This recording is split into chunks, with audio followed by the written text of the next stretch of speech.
오늘 본문의 주인공은 아브라함입니다. 아브라함이 지금 어떤 상황에 있는가 그걸 먼저 살펴보는 것이 순서일 것 같습니다.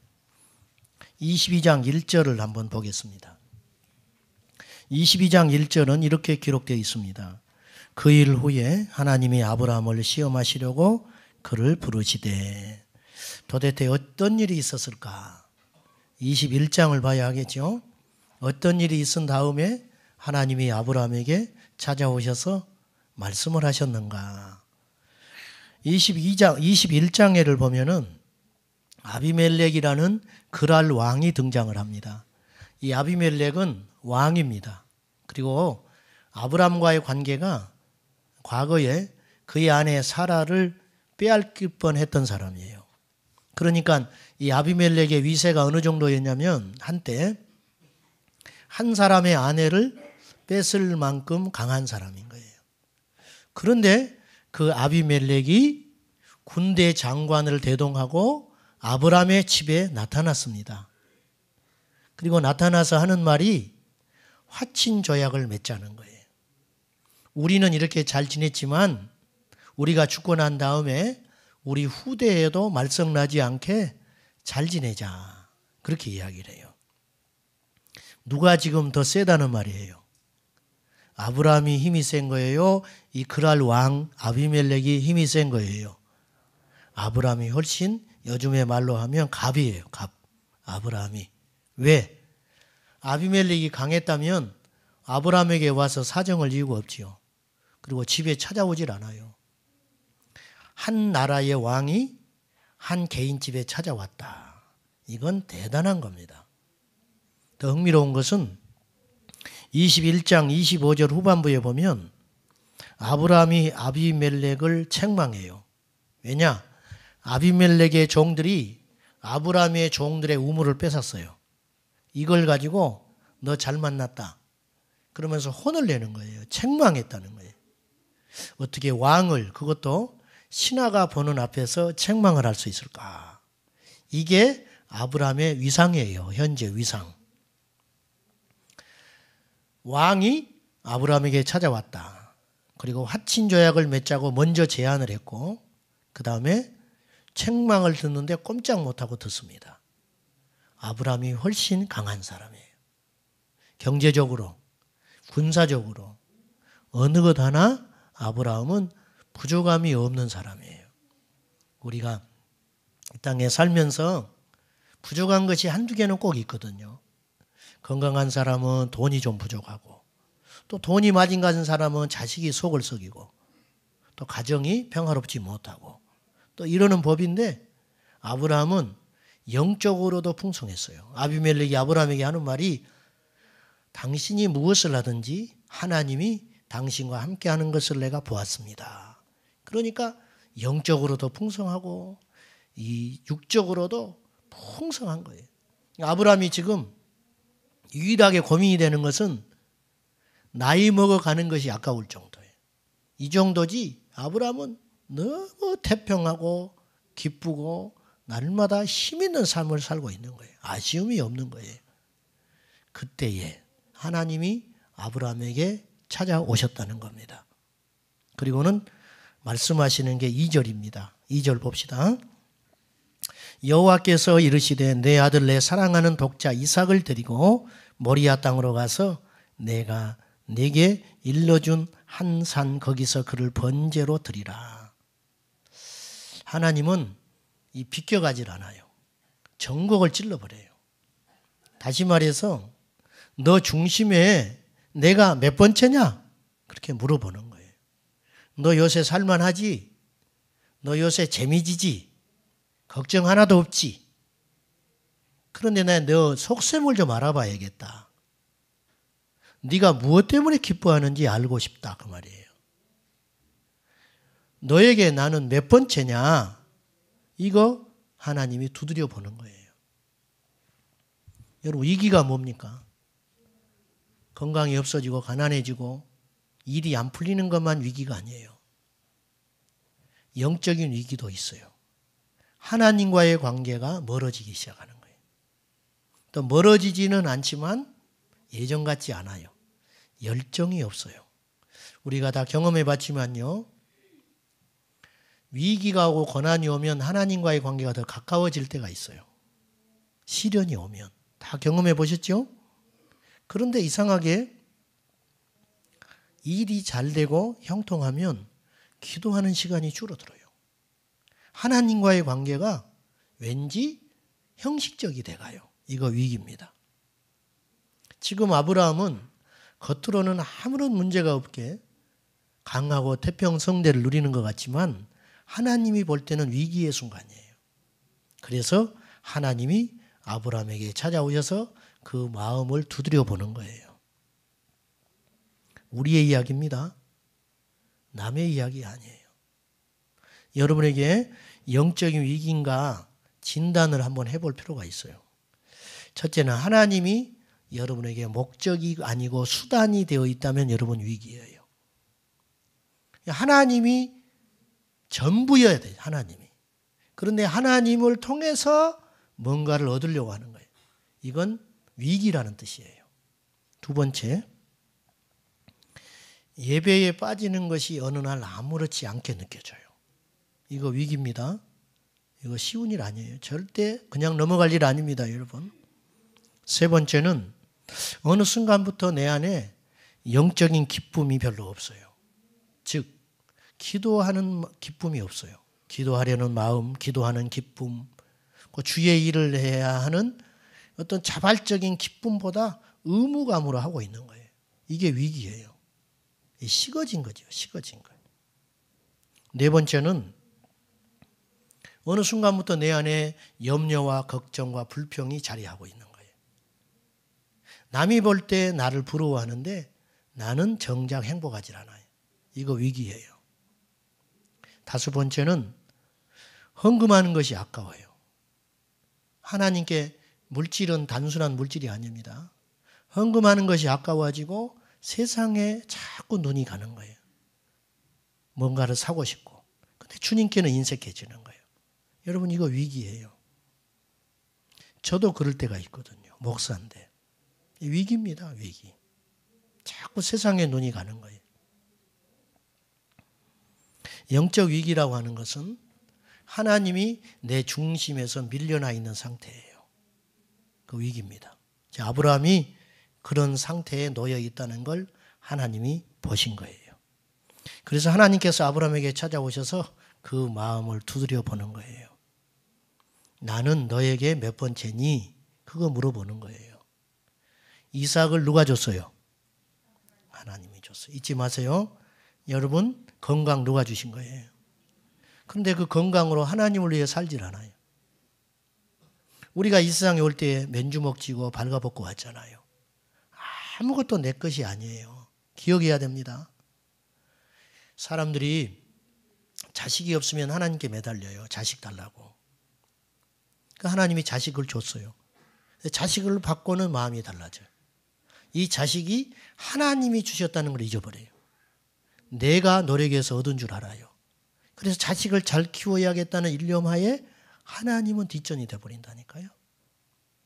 직장이 없어서 막 기도합니다. 직장이 생겨요. 하나님이 줬다고 입으로는 고백하면서 마음으로는 자기가 얻었다고 생각해요. 그래가지고 직장 생활을 열심히 합니다. 나쁜 건 아니에요. 직장 생활에 가서 인정받고 승진하기 위해서 몸부림을 칩니다. 그러다가 하나님과 멀어져 버려요. 이런 실수를 저나 여러분이나 많이 범하고 살아요. 그리고 나중에 이제 깨닫거든요. 그때 깨달으면 늦어요. 먼저 깨닫는 게 지혜입니다. 왜 우리는 혼이 나고 나서야 깨닫죠? 지혜로운 자식은 매를 들 때 깨달아 버리는 거예요. 매를 맞기 전에 깨닫는 게 지혜예요. 하나님과 우리 사이도 마찬가지예요. 하나님은 살아계신 인격의 하나님이에요. 그렇기 때문에 그 하나님을 멀리 계시다고 생각하면 안 됩니다. 중국의 믿음의 사람이었던 워치만니가 어느 날 하나님께 씨름하며 기도하는 제목이 생겼어요. 결혼할 때가 됐는데 어느 날 한 여인을 만나게 됐는데 그 여인이 너무 마음에 드는 거예요. 성격도 좋고 예쁘고. 근데 단지 한 점에 문제가 있어요. 예수님을 안 믿어요. 워치만니는 평생 하나님께 자신의 생애를 드리기로 작정한 사람이거든요. 근데 자기 아내가 될 사람은 예수를 압니다. 그래서 하나님께 기도하기 시작합니다. 주님, 이 여인을 저에게 주십시오. 놀라운 일이 벌어졌어요. 하나님이 하늘의 문을 닫아버렸어요. 이분의 표현에 의하면 하늘의 문이 닫혀버린 거예요.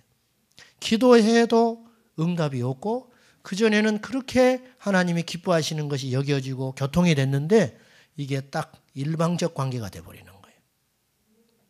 답답한 거예요. 그래서 워치만이가 급하니까 하나님께 이렇게 서원을 해요. 주님, 이 여인을 저에게 준다면 티벳 고원에 가서 평생 선교하며 살겠습니다. 그런데 하나님이 그 기도도 기뻐받질 않아요. 너는 그 여인이냐 나냐 이게 선택하라는 거예요. 결국 워치만이가 너무 영적으로 기진해가지고 답답해서 하나님 말씀을 읽는 중에 시편 73편 25절에 보면 하늘 위에 주 외에 누가 있으리요 땅에서도 주밖에 사모할 자가 없나이다. 이 말씀이 하나님의 음성이라는 걸 들었어요. 그리고 그날 저녁에 워치만이가 울면서 하나님께 고백합니다. 이 여인을 내려놓습니다. 이 여인을 포기하겠습니다. 그리고 주님을 선택해요. 그때 하늘의 문이 다시 열렸다고 표현을 했어요. 그리고 그날 저녁 하나님께 포기를 선언하는 그날 워치만니는 옷을 작업복으로 허름한 옷으로 갈아입고 풀을 쏘서 전도지를 벽에 붙이고 다니면서 주님을 찬양하고 다녀요. 주께서 그 마음을 받으셨어요. 그리고 3년이 지났을 때 다시 선보는 자리에 갔는데 세상에 그 여인이 나와 있었어요. 그 여인은 3년 동안 예수 그리스도를 믿는 자매로 변해 있었어요. 주님이 그렇게 만나게 하신 거예요. 묻겠습니다. 신앙의 기본 ABC가 무엇인지 아십니까? 이것만 지켜도 우리는 됩니다. 주님이 1번이어야 됩니다. 이게 안 되는 거예요. 교회를 그렇게 오래 다녀도 이게 결정적일 때는 우리가 하나님을 선택하는 걸 주저해버려요. 우리나라 초창기 선교사님들이 한국에 많이 오셔서 복음을 전했는데 이 전국을 다니면서 복음을 전할 때 신기한 장면을 본 거예요. 선교사님이. 어떤 농부가 밭을 가는데 멍에를 소가 메는 게 아니고 사람이 메고 있는 거예요. 앞에서 아들이 멍에를 메고 뒤에서 아버지가 쟁기를 잡고 가는 거예요. 멍에가 있는 걸로 봐서 얼마 전까지 소가 있었다는 뜻이죠. 그 신기한 장면을 보는 거예요. 왜 멍에를 사람이 메고 가는가? 물어봤어요. 왜 이렇습니까? 그랬더니 아버지가 놀라운 이야기를 했어요. 저도 얼마 전까지 소가 있었지요. 그런데 우리 동네 예배당이 세워졌는데 그 소를 하나님께 드렸습니다. 하나밖에 없는 소. 요즘으로는 집안채죠. 동네 사람들이 전부 손가락질하는 거예요. 소를 세상에 예배당에 짓는데 바쳐버리고 그러니까 동네 사람들한테 소를 빌리러 가니까 안 빌려줘. 밉다고. 그래서 할 수 없이 아들이 멍에를 메고 아버지가 뒤에서 쟁기질을 하고 밭을 갈고 있는 거예요. 그런데 그들의 입에서는 찬송이 끊어지질 않았어요. 이런 간증을 하기가 참 어려운 시대가 됐어요. 요즘 성도들은 헌신을 하지 않습니다. 그리고 교회에서도 헌신을 요구하지 않아요. 헌신 요구하면 다 도망가 버리는 거예요. 그러나 분명히 기억해야 돼요. 믿음은 이거예요. 믿음은 하나님께 헌신하는 겁니다. 여러분의 상처가 많아요. 한국교회 성도들이 상처가 많아요. 왜? 그렇게 땀과 피를 하나님께 드렸는데 교회 지도자들이 그걸 잘못 사용해버리는 거예요. 여러분들도 그런 상처가 있어요. 우리 교회에 오셔도 사람들이 등록을 잘 안 합니다. 왜? 이 교회를 좀 다녀봐야겠다. 여기는 어떤 곳인가? 하도 많이 당해봐가지고 여기도 똑같겠지? 그리고 저한테 가슴 아픈 소리를 가끔씩 한다니까요. 목사님은 변하지 마시오. 그 뜨끔해 제가. 이미 변해버렸는데 나는. 뭘 변하지 말라고 하지? 근데 그 말에 거의 상처 있는 말이거든요. 왜 그 말을 하는지 제가 알아요. 그래서 어깨가 무거워요. 사랑하는 여러분, 이 시대가 헌신을 요구하는 시대가 아니지만 분명히 기억해야 돼요. 하나님의 나라는 헌신으로 이루어져 갑니다. 여러분이 그렇게 살든 안 살든 여러분 자유예요. 그러나 교회는 분명히 가르쳐야 돼요. 분명히. 아브라함은 하나님의 명령을 듣고 지체하질 않아요. 3절 한번 보시죠. 아브라함이 아침에 일찍 일어나 나귀 안장을 지우고 두 종과 그의 아들 이삭을 데리고 번제에 쓸 나무를 쪼개가지고 떠났다고 그랬어요. 나무는 그곳에 가도 구해도 되잖아요. 우리나라 같으면 그곳에 가서 구해도 돼요. 나무가 많이 있으니까. 그러나 팔레스타인은 나무를 구하기가 쉽지 않아요. 덤불만 있는 거예요. 덤불. 사막이 광야이기 때문에. 그래서 아브라함은 철저히 준비합니다. 아브라함이요, 이삭을 정말로 잡아서 하나님께 드리려고 했다는 증거가 있어요. 흉내만 낸 게 아니에요. 첫째는 나무를 준비해 갔다는 거예요. 핑계 댈 걸 끊어버리는 거예요. 그곳에 가서 나무 없으면 하나님 나무가 없는데 어떡하죠? 다시 돌아오면 되잖아요. 나 같으면 그렇게 하겠어요. 나 같으면. 그리고요, 두 번째는요, 결박을 해버려요. 아브라함이 이삭을 꽁꽁 묶어버린다니까요. 나 같으면 그렇게 하지 않아요. 나무에 올려놓고 그냥 풀어놨다가 칼도 서서히 빼겠어. 천천히 눈을 찡긋찡긋하면서 도망가라고 말을 하면 하나님이 들어버리니까 눈치를 주는 거예요. 도망가, 도망가. 그러면서 눈을 찡긋찡긋하면서 칼을 빼면서 이렇게 막 겁을 줘가면서 천천히 내리쳐다가 옆에를 살짝 때려버리는 거예요. 그럼 이삭이 도망가 버릴 거 아니에요. 그럼 하나님 어떡하죠? 도망가 버렸는데? 이러면 되잖아요. 우리는 워낙 영리하니까. 그런데 아브라함은 그렇게 하지 않았어요. 나무를 챙겨갔지요. 결박을 야무지게 했지요. 그리고 칼을 뽑아서 지체 없이 내리쳤습니다. 얼마나 급한지 주의 사자가 두 번을 불러요. 아브라함아, 아브라함아. 하나님은 어지간해서 두 번 부르지 않습니다. 성경을 보면 이름을 함부로 두 번 부르지 않아요. 한 번 부르거든요. 그런데 아브라함아, 아브라함아. 처음에 아브라함을 찾아왔을 때에도 한 번 부르지 않아요. 하나님이. 아브라함아. 그때 하나님이 대답 딱 해요. 중요한 명령을 할 때도 한 번만 하세요. 그런데 아브라함을 두 번 불렀다는 것은 급했다는 뜻이에요. 저대로 뒀다가는 진짜 죽일 생각인 거예요. 정말로 아브라함은 이삭을 죽이려고 했어요. 왜 그랬을까요? 아브라함에게 이삭은 하나님의 것이었어요. 어차피 자기 것이 아니에요. 여러분, 이 믿음이 중요합니다. 어차피 우리 것이 아니라니까요. 하나님의 것입니다.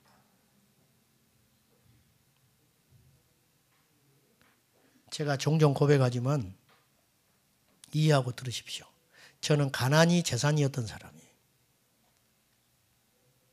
의지할 곳이 아무도 없었어요. 불신자 영적인 박토에서 막내 아들, 하나님이 나를 뽑아서 구원해 주시고 성령을 경험하게 하시고 목회자로 불렀어요. 누구도 의지할 데가 없었어요. 그리고 스스로 그걸 단절하기도 했어요. 그리고 여기까지 왔어요. 그나저나 밥 굶은 적이 없어요. 누구한테 돈을 사정해 본 적이 없어요. 하나님이 여기까지 오게 하셨어요. 앞으로도 하나님이 저를 인도하실 것이라는 확신이 있어요. 그건 제가 믿음이 커서가 아니라 지난날 쌓아놓은 영적 경험이 있어요. 그러니 앞으로도 저는 염려하지 않습니다. 저는 이것이 제 재산입니다. 아브라함에게도 숱한 경험이 있었어요. 그는 빈손으로 아비집을 떠났습니다. 호롤단신 자기 아내와 조카를 데리고 길을 떠났어요. 그러나 가는 곳마다 하나님께서 채워주셨습니다. 그리고 세상에 강할 자 없는, 세상에 남부를 것 없는 사람이 되었고, 그의 후대도 그의 아내 90살이 경수가 끊어진 아내에게서 하나님이 생명을 주셨습니다. 있을 수 있는 일입니까, 여러분? 남자가 100살의 아이를 낳는다는 건 그럴듯합시다. 아내가 여인이 90에 어떻게 자녀를 생산합니까? 있을 수 없는 일이에요. 하나님이 이 일을 되게 하셨어요. 그러므로 이 이삭은 하나님의 것이에요. 기적 덩어리예요. 내 것이 아니에요. 이것이 아브라함의 힘입니다. 그래서 지체 없이 아브라함은 이삭을 바쳐서 죽여서 드리려고 하는 거예요. 성경에요, 하나님께서 사람을 잡아서 불로 번제로 드리라는 것은 오늘 성경이 유일무이한 사건입니다. 앞으로 이런 명령을 하시질 않아요. 하나님은 아셨던 것 같아요. 애초에 이삭을 받을 생각이 없으셨어요. 그 대신 하나님은 아브라함의 마음을 받은 거예요. 여러분, 하나님 우리에게 요구하는 게 있어요. 그 테스트를 통과하십시오. 그러면 하나님께서 반드시 약속하신 복을 주십니다. 주님께서 이 아브라함의 이 헌신을 받으시고 이 희생의 믿음을 받으시고 약속하시고 주신 복이 세 가지가 있습니다. 자, 오늘 본문은 아니지만 한번 찾아봅시다. 22장 17절입니다. 17절과 18절에 보면 내가 네게 큰 복을 주고 내 씨가 크게 번성하여 하늘의 별과 같고 바닷가의 모래와 같게 하리니 내 씨가 그 대적의 성문을 차지하리라. 또 내 씨로 말미암아 천하 만민이 복을 받으리니 이는 내가 나의 말을 준행하였음이니라 하셨다 아니라. 하나님이 약속하신 복이 세 가지가 있어요. 첫째는 네 자손이 번성할 거라는 거예요. 지금 하나밖에 없잖아요, 이삭. 그런데 하나님은 그 하나지만, 눈에 보이는 건 지금 하나지만 네 후대는 셀 수도 없이 하늘의 별과 바다와 모래같이 많게 하시리라. 이게 얼마나 큰 복이에요. 두 번째는 대적의 문을 치하리라. 대적을 이기게 된다는 거예요. 악한 마귀를 이기고 원수를 이긴다는 거예요. 우리에게 적수가 있다는 건 참 힘든 일이거든요. 누군가 나를 괴롭히는 적이 있다. 없다는 거예요. 너를 이길 자가 없다는 거예요. 이 약속을 하셨어요. 아브라함이 강한 게 아니에요. 하나님이 지켜주신다는 거예요. 이게 복이죠. 세 번째는 아브라함의 후손을 통해서 인류 만민이 복을 받으리라. 복의 근원 예수 그리스도를 통해서 오신다는 거예요. 이 세 가지의 약속을 주셨는데 이 축복을 받게 된 동기가 무엇이냐? 네가 나의 말을 준행했기 때문이다. 너희가 나의 말을 지켰기 때문이다. 믿음의 최고는 뭔지 아세요? 기도 많이 하는 거 좋습니다. 금식하는 거 좋습니다. 전도하는 거 좋습니다. 예배에 빠짐없이 참석하는 것도 좋습니다.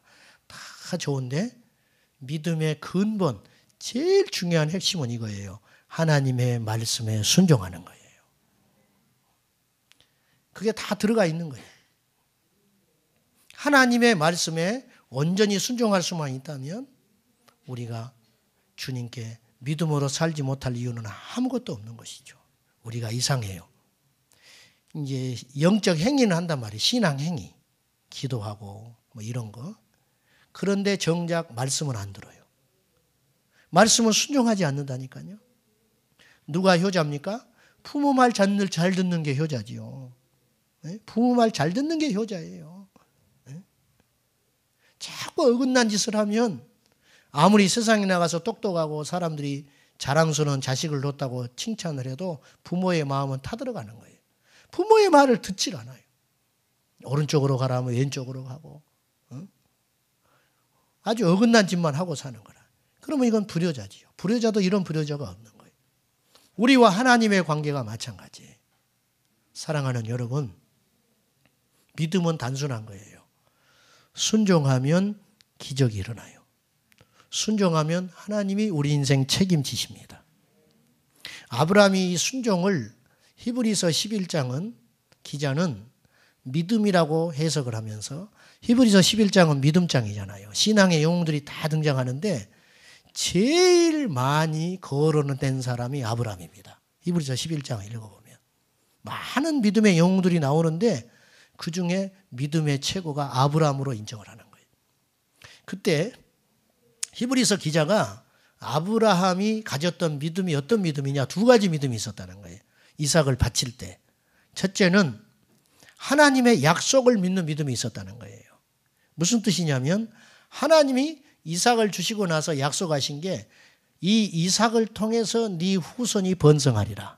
그 약속을 이미 주셨어요. 이삭을 바치기 전에. 그러니까 하나님이 한 입을 가지고 두 말 하실 일이 없다는 거예요. 그러므로 이 이삭은 절대 죽지 않는다는 믿음이 있었다는 거예요. 두 번째는요. 그러므로 하나님이 이삭을 내가 죽여서 불에 태워서 드려도 다시 살리시리라는 믿음이 있었어요. 종을 산 밑에 두고 올라가거든요. 왜 그러냐면 종들이 말릴까 봐 그러는 거예요.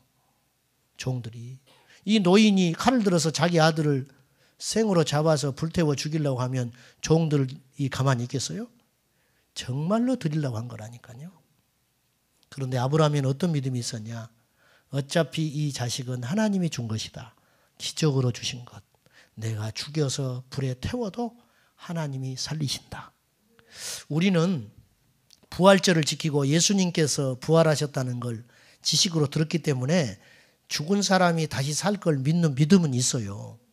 그런데 아브라함은 부활의 부자도 들어보지 못한 사람이 죽었다가 다시 살아난다는 걸 꿈에도 생각하지 못할 때라고요. 그런데 아브라함은 어떤 믿음이 있었느냐? 부활에 대한 믿음이 있었다는 거예요. 얼마나 놀라운 믿음이에요.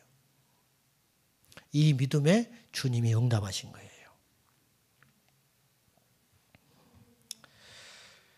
하나님이 오늘 이제 이 창세기 22장의 주제의 말씀은 이거지요. 하나님이 준비하신다는 거예요.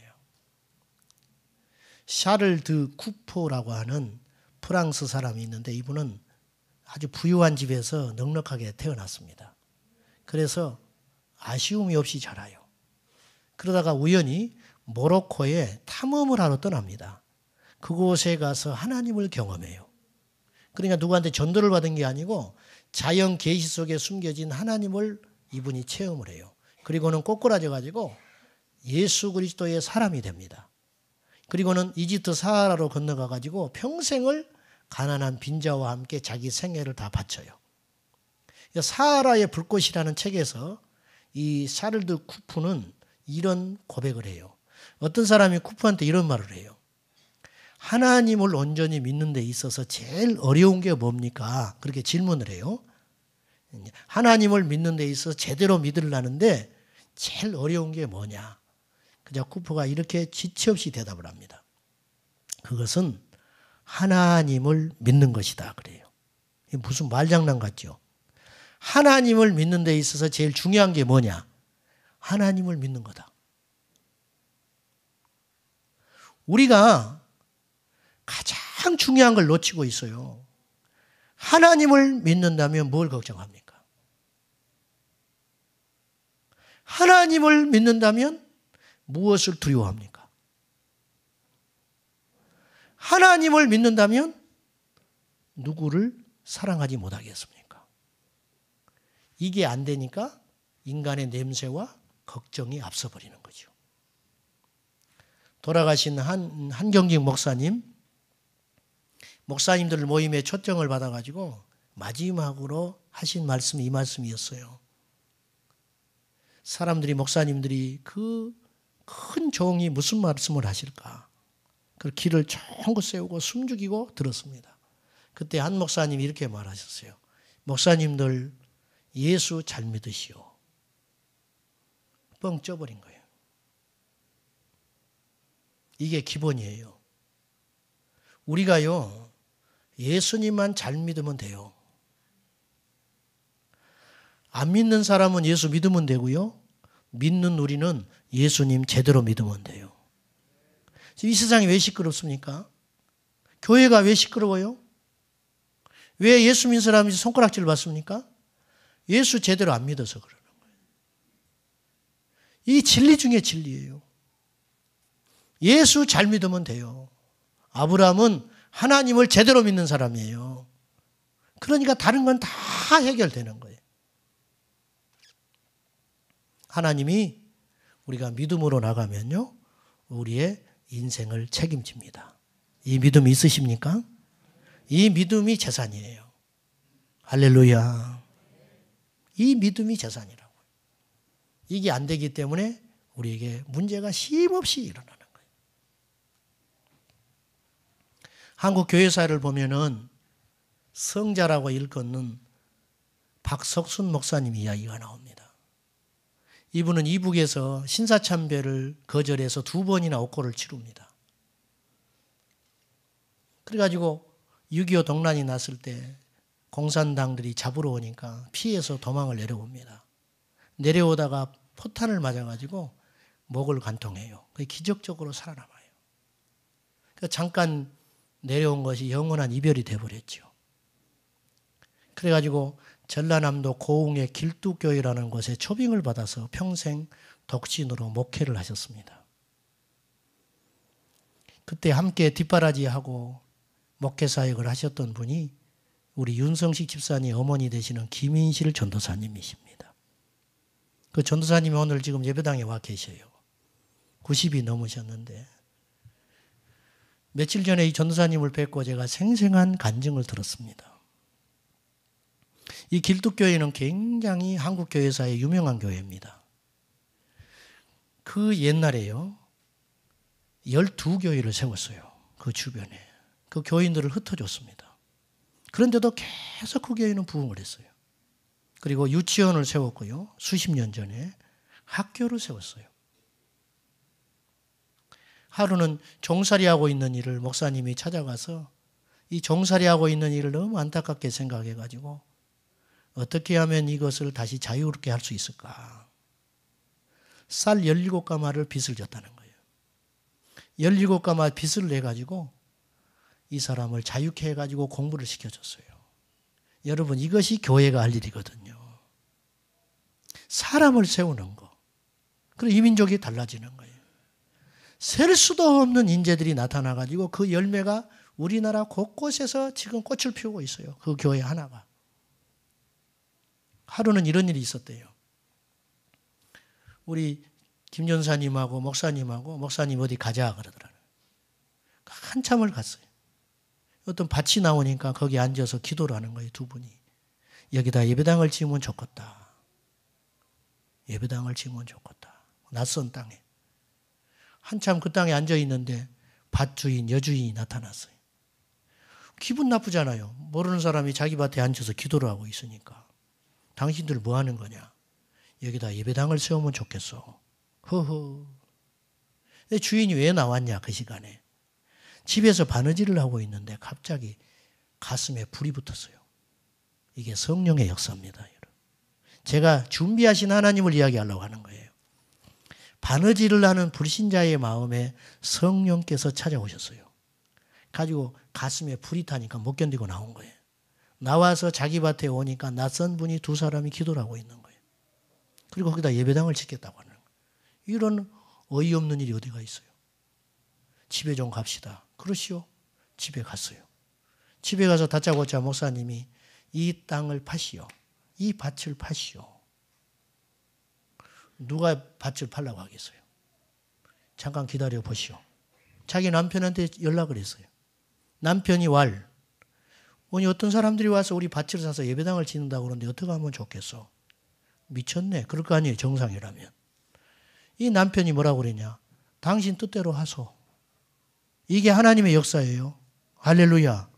당신 뜻대로 하소. 보지도 않았는데. 돈이 있습니까? 돈이 어디가 있어. 그 밭을 752만 5천 원을 주고 월부로 갚기로 하고 그 밭을 샀어요. 그리고 그곳에 교회를 세웁니다. 그 교회가 어떤 교회냐? 화순중앙교회. 지금도 화순에서 제일 큰 교회예요. 이렇게 해서 세워진 교회가 12교회예요. 하나님이 하시면 됩니다. 우리가 새성전 입당을 앞두고 있습니다. 요즘 시대에 어떻게 교회를 짓습니까? 하나님께서 우리 형편과 처지를 아시기에 저는 주님이 예비하셨다고 믿습니다. 앞으로도 저는 걱정하지 않습니다. 왜? 되어가는 모든 과정이 하나님의 역사임을 저는 믿기 때문입니다. 사랑하는 여러분, 염려하지 마십시오. 그리고 앞으로 갑시다. 하나님께서 날마다 만나를 먹이시고 하나님께서 날마다 불기둥과 구름기둥을 인도해 주실 것입니다. 우리가 염려해야 할 것은 환경이나 사람이 절대 아닙니다.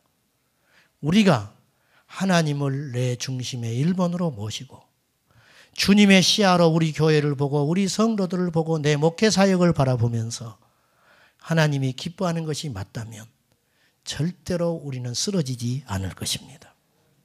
하나님이 이삭을 받지 않았어요. 아브라함의 믿음을 받으셨어요. 이것입니다. 우리가 하나님께 드리려는 마음만 있으면 주께서 이미 받으시는 것입니다.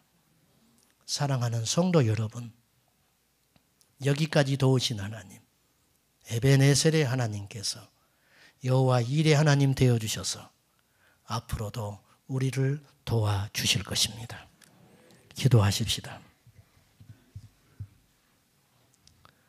사랑하는 하나님,